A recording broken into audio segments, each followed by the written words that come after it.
Bonjour à tous et bienvenue dans cette nouvelle vidéo qui va parler de domotique et plus particulièrement des fréquences domotiques et de comment choisir ma fréquence. Pour choisir sa fréquence, déjà il faut déterminer quelles sont les fréquences qu'il existe.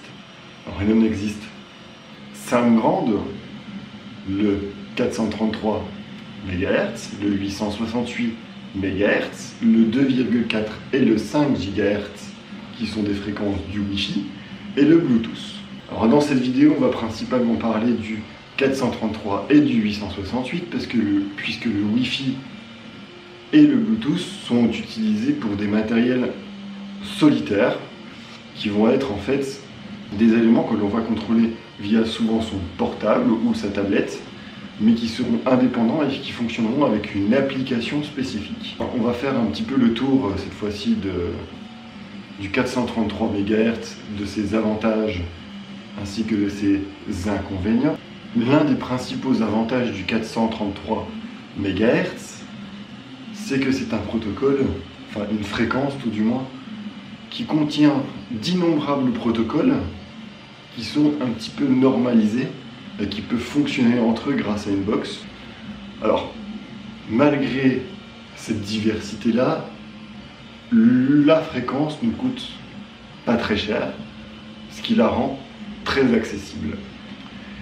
Autre avantage du 433 MHz, c'est que pour des appareils à faible puissance, c'est extrêmement pratique.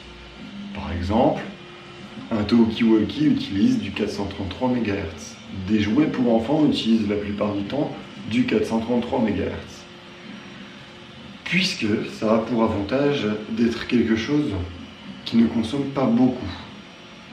Les antennes, la puce qui émet cette fréquence-là ne consomme quasiment rien en énergie, ce qui fait que une pile normale va pouvoir durer près d'1 an.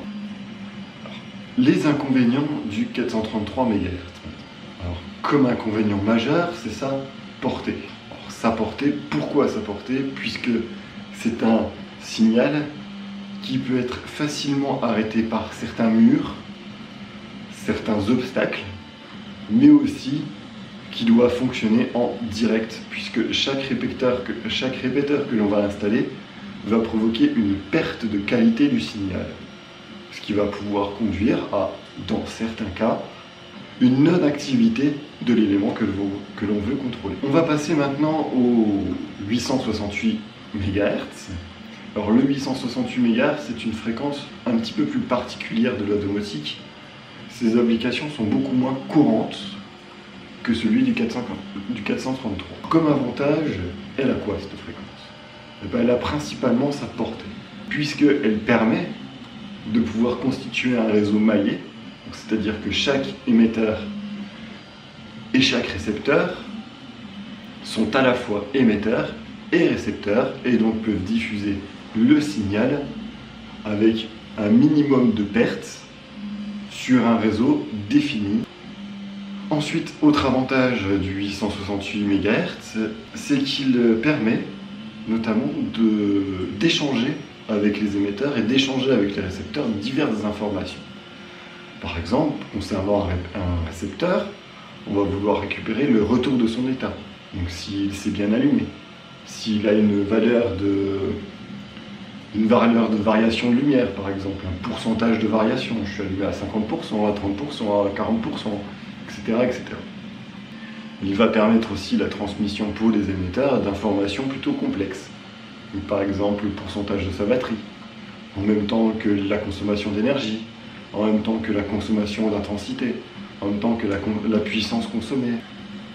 Autre avantage du 868 MHz, c'est notamment sa très forte sécurité par le protocole Z-Wave, qui est un protocole très répandu, donc assez courant pour être suffisamment bien sécurisé.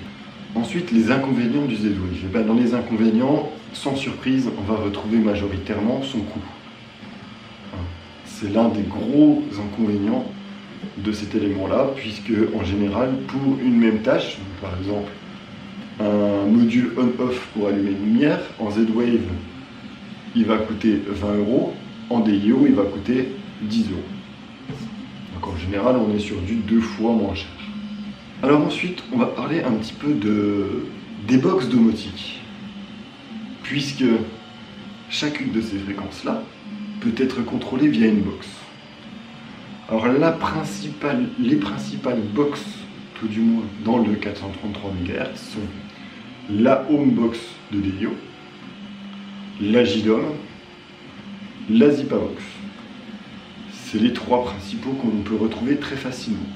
Ensuite, pour le 868 MHz, on va retrouver aussi certaines box assez facilement, telles que la Idomus, la Fibaro ou la ZIBA. Alors il faut savoir une chose, c'est que si vous vous décidez pour l'une des 2 fréquences, cela ne veut pas dire que vous ne pourrez jamais contrôler la fréquence que vous n'avez pas choisie au début. C'est là tout l'avantage de certaines de ces box, telles que la JDOM ou la Idomus par exemple.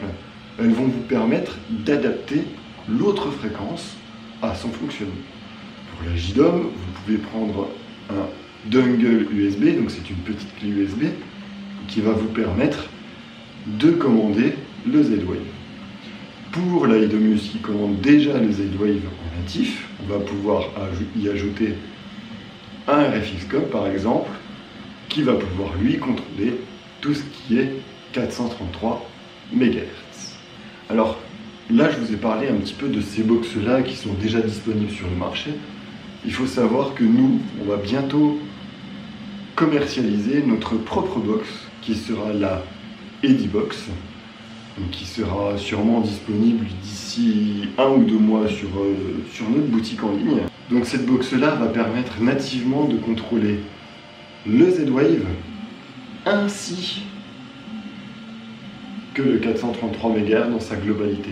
C'est-à-dire, elle va pouvoir même contrôler tout le matériel Somfy.